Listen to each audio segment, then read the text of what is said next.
అందరికీ నమస్కారం. అంటే ఇప్పుడే అషికతో అంటా ఉన్నాను. ఇంకా థ్యాంక్స్ అయిపోయినాయి. ఎవరికి థ్యాంక్స్ చెప్పాలి, ఎలా చెప్పాలి?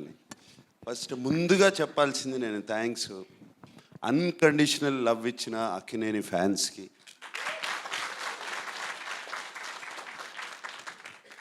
సినిమాలు హిట్ అయినా ఫ్లాప్ అయినా ఎలా ఉన్నా ఎప్పుడు అలాగే ఉంటారు, ఎప్పుడు నవ్వుతూ ఉంటారు నేను కనపడినగానే. ఆ నవ్వే నాకు చాలా ధైర్యం. అలాగే తెలుగు ప్రేక్షకులకి, అలాగే సంక్రాంతి పండగకి. అండ్ చాలా లేట్గా చెప్పాము మేము సినిమా రిలీజ్ చేస్తున్నామని అందరికీ.